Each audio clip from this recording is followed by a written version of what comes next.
مضل له ومن يضلل فلا هادي له ونشهد أن لا إله إلا الله وحده لا شريك له ونشهد أن محمدا عبده ورسوله. اللهم صل على محمد وعلى آل محمد كما صليت على إبراهيم وعلى آل إبراهيم إنك حميد مجيد.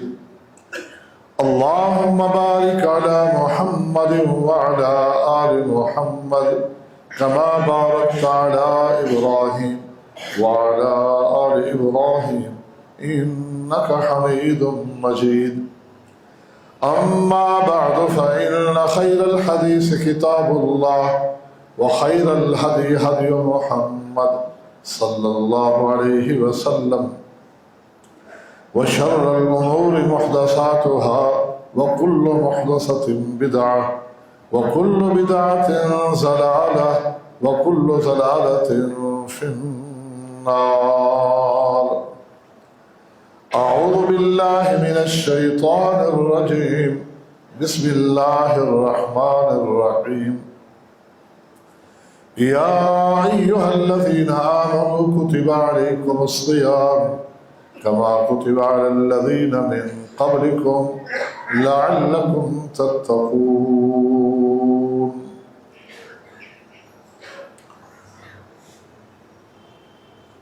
حمد و ثنا اور درود و سلام کے بعد قرآن مجید فرقان حمید سورۃ البقرہ کی جو آیت آپ کے سامنے پڑھی گئی، اللہ تعالیٰ آپ سے، مجھ سے اور تمام ایمان والوں سے مخاطب ہے کہ اے ایمان والو، تم پر رمضان کے روزے فرض کر دیے گئے ہیں جس طرح پچھلوں پہ فرض کیے گئے تھے، تاکہ تم متقی پرہیزگار بن سکو۔ رمضان المبارک کی بحمد اللہ تعالی آمد ہے،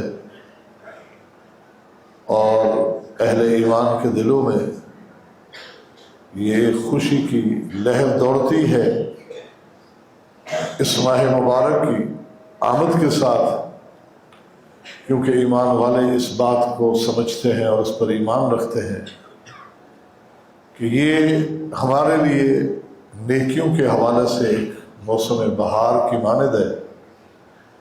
اس میں خوب اللہ تعالیٰ کا قرب حاصل کیا جا سکتا ہے، تھوڑے عمل کے ساتھ اللہ تعالیٰ کی رضا اور خوشنودی کو پایا جا سکتا ہے۔ اللہ تعالیٰ ہم سب کو ایسا کرنے کی توفیق عطا فرما دے۔ رمضان کے روزوں کی فرضیت، فضیلت اور دیگر احکام ہر سال آپ کے سامنے بالتفصیل رکھے جاتے ہیں، اور اس سال بھی یہ ساری تفصیلات آپ کے سامنے آتی رہیں گی اللہ تعالیٰ کی توفیق سے۔ میں اس حوالے سے 3 چیزوں کو مد نظر رکھتے ہوئے نصیحت کرنا چاہوں گا اپنے آپ کو اور آپ تمام بھائیوں اور بہنوں کو، بچوں کو، کہ ویسے تو عمومی طور پر لیکن بالخصوص اس ماہ مبارک میں ان 3 چیزوں کا خصوصیت کے ساتھ اہتمام کریں۔ وہ 3 چیزیں کیا ہیں؟ قرآن مجید کی تلاوت، راتوں کا قیام، اور اپنی استطاعت کے مطابق اللہ کے راستے میں خرچ کرنا، سخاوت۔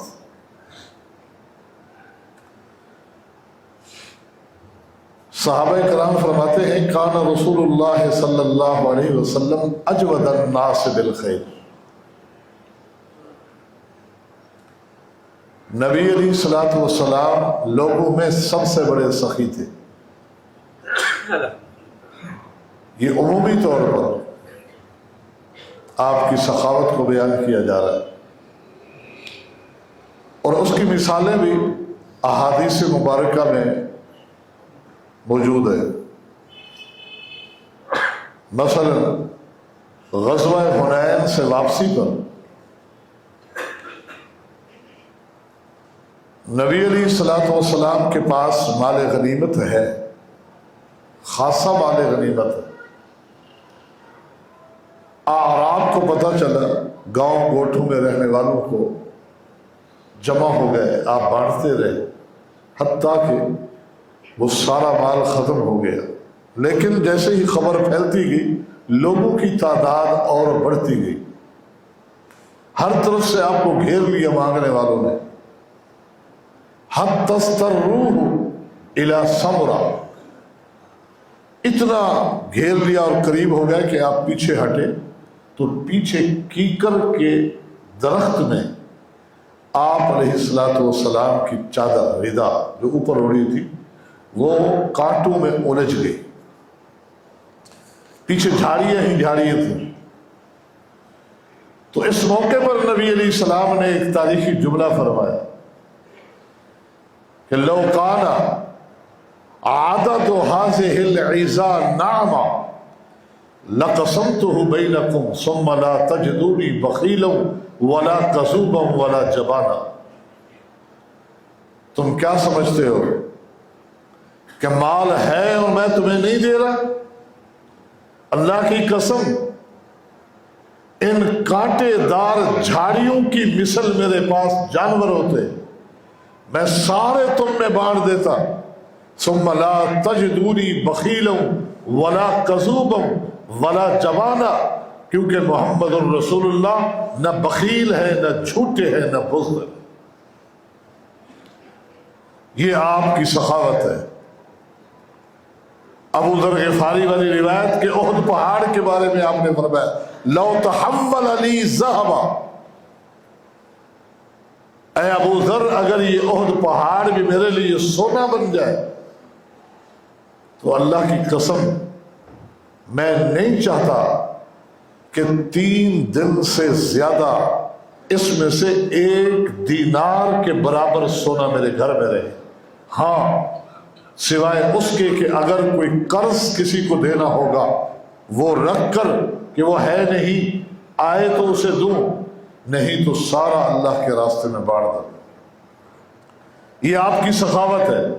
فرمایا کان رسول اللہ صلی اللہ علیہ وسلم اجود الناس بالخیر، نبی علیہ السلام خیر کے کاموں میں بانٹنے اور تقسیم کرنے کے اعتبار سے لوگوں میں سب سے بڑے سخی تھے۔ وَكَانَ أَجْوَدَ مَا يَكُونُ فِي شَهْرِ رمضان حَتَّى يَنْسَلِخَ، لیکن رمضان کا مہینہ جب شروع ہوتا، جب رمضان کا مہینہ شروع ہوتا تو آپ کی سخاوت اور اس سے زیادہ تیز ہو جاتی تھی، حتیٰ کہ آپ کی اس تیز رفتاری کی تشبیہ صحابہ نے من الریح المرسلہ سے دی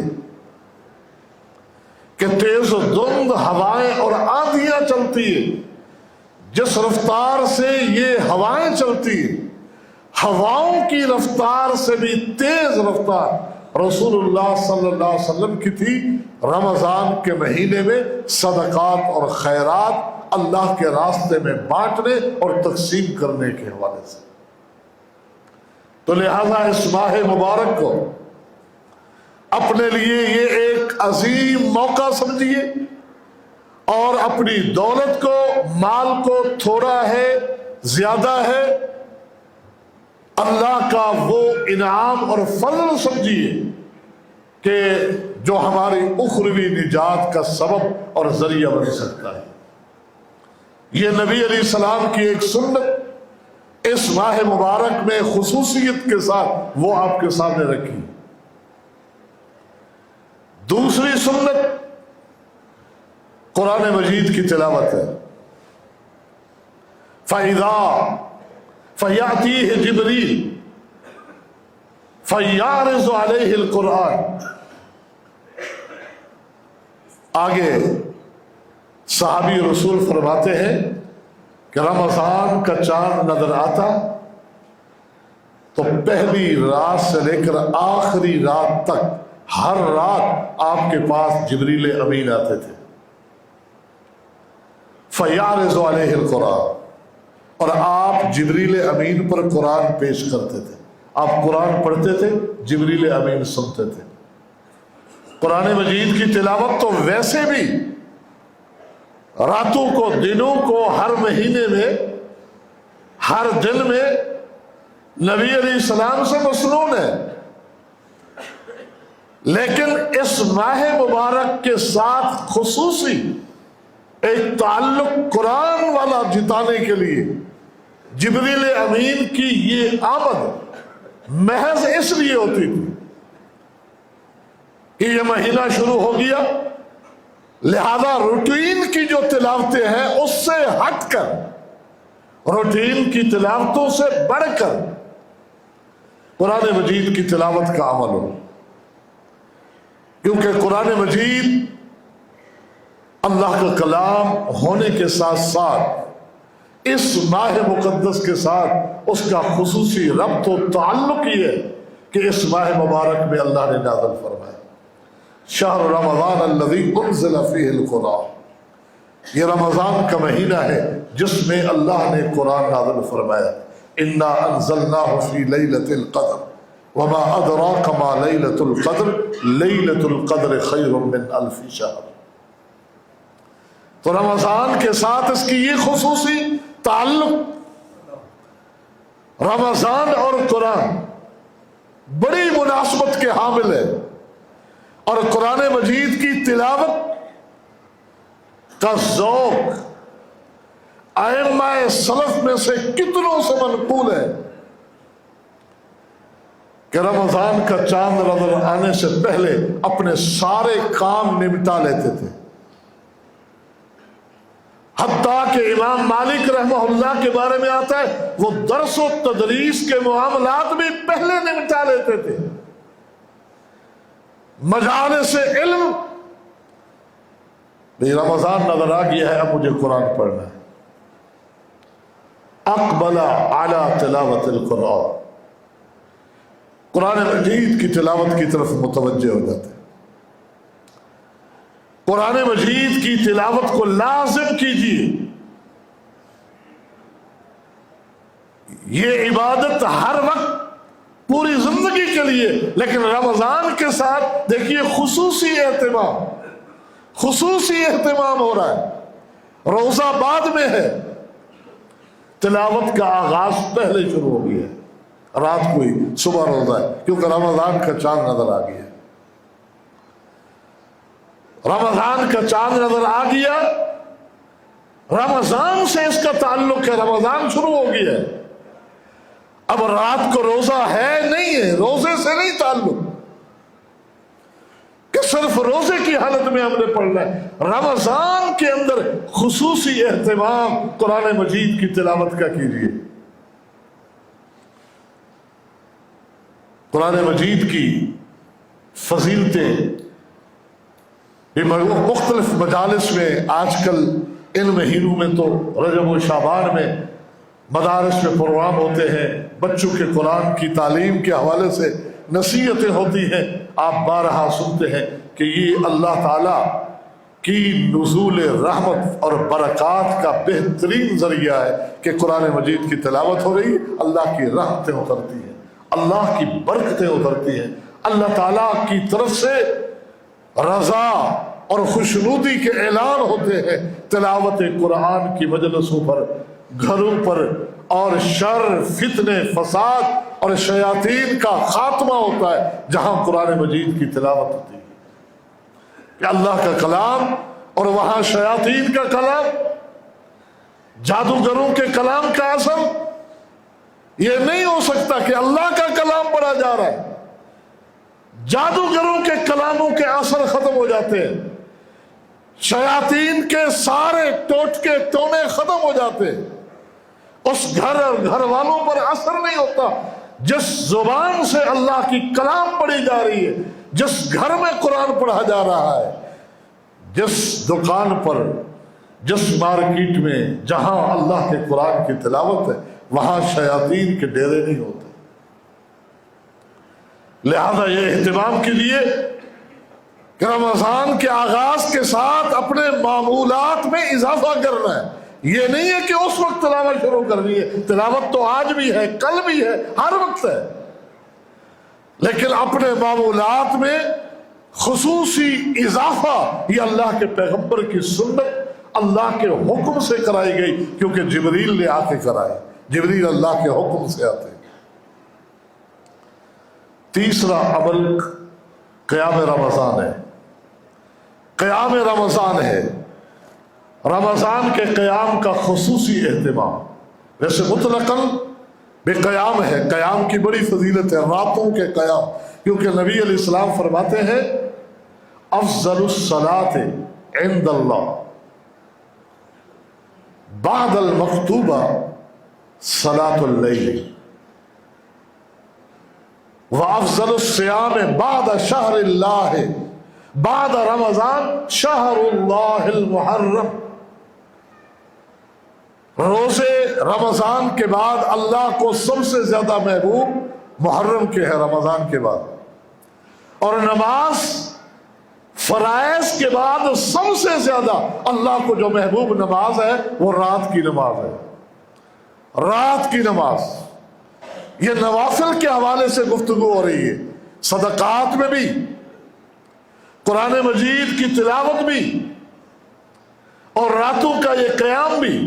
علیکم بقیام اللیل فإنہ دأب الصالحین قبلکم وہو قربۃ الی ربکم ومکفر للسیئات ومنہات للآثام.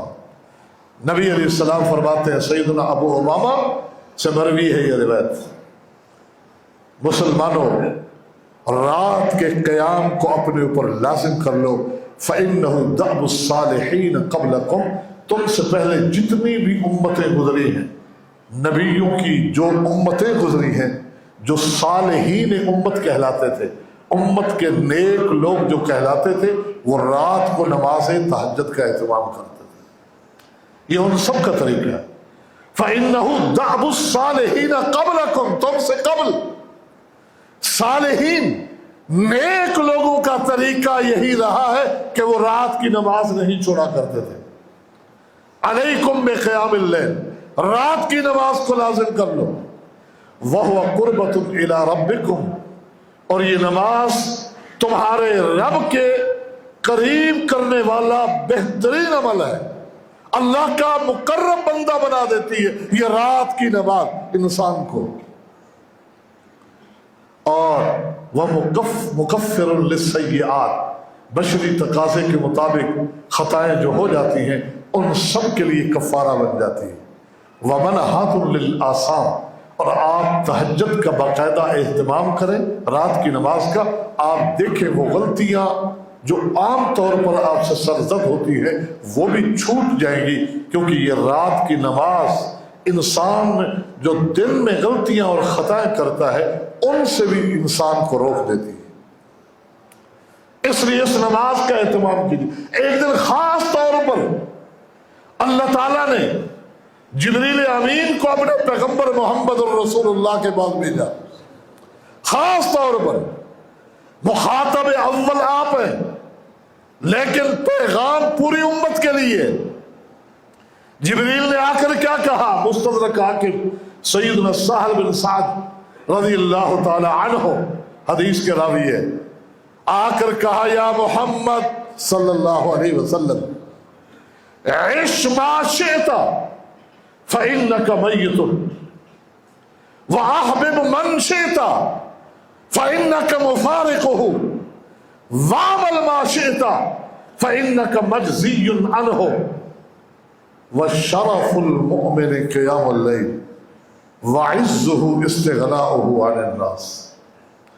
اے محمد صلی اللہ علیہ وسلم جتنا چاہو جی لو، جتنا چاہو زندگی گزارو، لیکن فإنک میت، آخر ایک دن موت نے آنا ہے.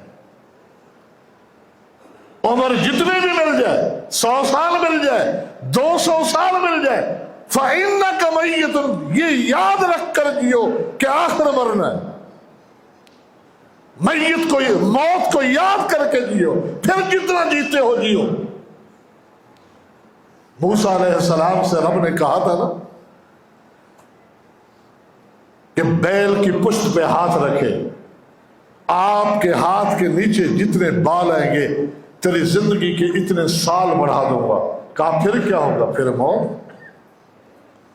کہا موت ہے پھر؟ کہا جی ہاں۔ تو پھر ابھی ہی کیوں نہ ہو، اللہ اتنی مہلت دے دے کہ میں وادی مقدس، اسی فلسطین کی زمین کے بارے میں کہا، وادی مقدس سرزمین بیت المقدس کے قریب پہنچ جاؤں، بس پھر اٹھا لینا مجھے، آخر مرنا ہے۔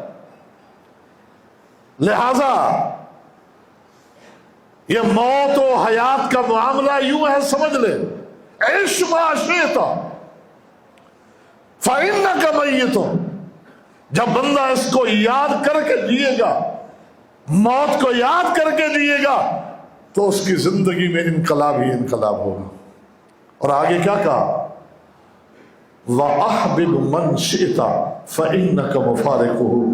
آپ جس سے چاہے محبت کریں، مال سے کریں، دولت سے کریں، زر سے کریں، دن سے کریں، کسی سے بھی کریں، زمین سے کریں، جس سے بھی چاہے محبت کرے جتنا، لیکن یہ یاد رکھیے فَإِنَّكَ مُفَارِقُهُ، وقت جدائی آنا ہے۔ فَإِنَّكَ مُفَارِقُهُ، تو یقیناً اس کو چھوڑ کے آخر جائے گا۔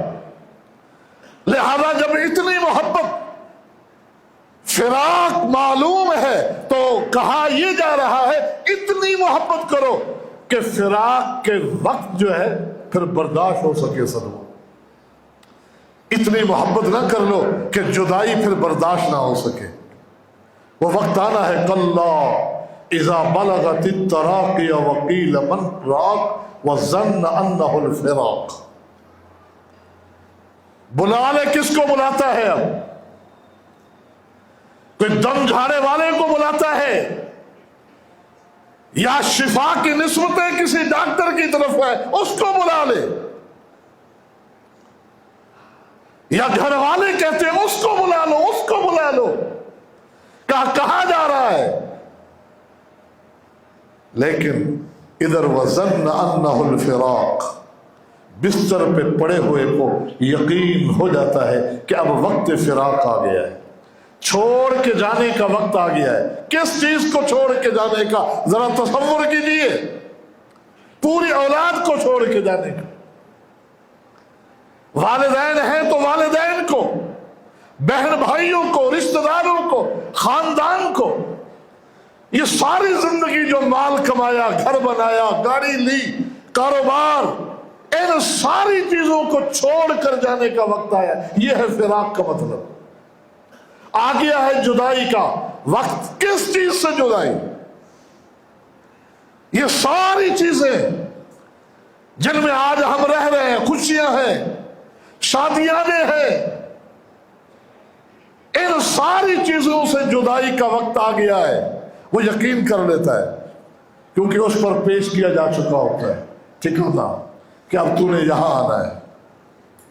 وَظَنَّ أَنَّهُ الْفِرَاقُ، تو کہا جبریل نے احبب من شئت، جس سے چاہو محبت کرو، جتنا چاہو کرو، لیکن یہ ذہن میں رکھ کے محبت کرنا کہ اس سے جدا ہو کے تجھے جانا ہے۔ وَعْمَلْ مَا شِئْتَ، اگلا جملہ کہا جتنا جو چاہو کام کرو دنیا میں رہ کر، اچھا کرو برا کرو، جو چاہو کرو، لیکن یہ یاد رکھ لو کہ فَإِنَّكَ مَجْزِيٌّ عَنْهُ، جو کرو گے اس کا بدلہ ملے گا تمہیں۔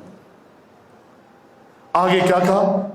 یا محمد، ثم قال یا محمد شرف المؤمن قیام اللیل، اے محمد صلی اللہ علیہ وسلم، تیری امت کے ایمان والوں کی عزت اسی میں ہے کہ وہ رات کے قیام کا اہتمام کر لیں۔ شرف اس میں ہے، شرف المؤمن قیام اللیل، شرف یہ ہے، عزت یہ ہے، سعادت یہ ہے کہ رات کے قیام کا بندوبست کر لیں۔ وَعِزُّهُ اسْتِغْنَاؤُهُ عَنِ النَّاسِ، اور عزت اس میں ہے کہ لوگوں کے سامنے ہاتھ نہ پھیلیں،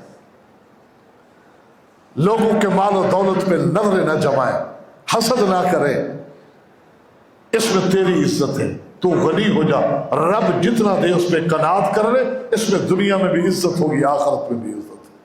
تو یہ قیام رمضان میں نبی علیہ السلام نے قیام کیا، صحابہ نے کیا۔ وہ 3 راتیں سامنے رکھ لیں جو آپ نے باقاعدہ جماعت کے ساتھ صحابہ کو قیام کرایا۔ صحابی کہتے ہیں جب 7 راتیں باقی رہ گئی رمضان کی، آپ آئے، نماز پڑھائی۔ کتنی نماز؟ حتی باقی ثلث اللیل، ذہب ثلث اللیل، آپ نے نماز پڑھائی، رات کی تہائی نماز میں مکمل ہو گئی۔ ایک دن چھوڑ کر اس سے اگلے دن پھر آئے تو پہلے سے لوگ زیادہ جمع تھے۔ صحابہ کا ذوق دیکھیں، تعداد بڑھتی جا رہی ہے، ہمارے یہاں کم ہونا ضرور تھی، زیادہ لوگ تھے۔ آپ نے پھر نماز پڑھائی، حتی ذہب شطر اللیل، آدھی رات تک آپ نے نماز پڑھائی۔ جب آپ نماز پڑھا کے فارغ ہوئے، قلنا یا رسول اللہ لو نفلتنا بقیت لیلتنا ہذہ، صحابہ کہہ رہے ہیں اے اللہ کے نبی تھوڑی سی تو رات رہ گئی ہے، ابھی قیام کو جاری رکھیں، رات کا جو حصہ بچ گیا ہے اس میں بھی آپ قیام کروائے ہمیں۔ تو اس موقع پر آپ نے فرمایا تھا کہ انہ من سلم علی الامام حتی ینصرف کتب لہ اجر اللیلہ، اجر اللیل، جو شخص جماعت کے ساتھ یہ قیام کر لیتا ہے مکمل طور پر، تو اس کو پوری رات کے قیام کا اجر لکھ دیا جاتا ہے، اس کے لیے پوری رات کا ثواب ملتا ہے قیام کا۔ پھر ایک رات چھوڑ کر اگلے رات آئے تو مسجد میں پاؤں دھرنے کی جگہ نہیں تھی، لوگ اتنے آئے ہوئے ہیں، اتنے آئے ہوئے ہیں۔ آج آپ نے جو نماز پڑھائی اتنی لمبی نماز تھی، حتی تخوفنا الفلاح، یہاں تک کہ ہمیں یہ خوف ہوا کہ سحری کا ٹائم بھی ملے گا یا صبح کی اذان ہو جائے گی۔ اتنا لمبا قیام یہ نبی علیہ السلام کرا رہے ہیں صحابہ کو۔ صحابہ کا بڑھتا ہوا ذوق، اگلی رات تو سڑکوں سے باہر بھی لوگ، مسجد سے باہر بھی لوگ بیٹھے، آپ آئے ہی نہیں۔ کیوں نہیں آئے؟ کہ کہیں اس ذوق کو دیکھ کر اللہ فرض نہ کر دے۔ یہ نبی علیہ السلام کے قیام کی جھلک ایک دکھا دی کہ رمضان کی راتیں اس طرح گزارو۔ اور ایک حدیث ابو داؤد میں ہے کہ آپ نے دعا اہلہ ونساءہ، رات کے اس قیام کے لیے اپنے اہل و عیال، اپنی بیویوں کو بھی بلایا کہ تم بھی اس قیام میں شریک ہو جاؤ۔ اللہ تعالیٰ ہمیں اس ماہ مقدس کو صحیح طریقے سے گزارنے کی توفیق عطا فرما دے۔ وآخر دعوانا الحمدللہ رب العالمین۔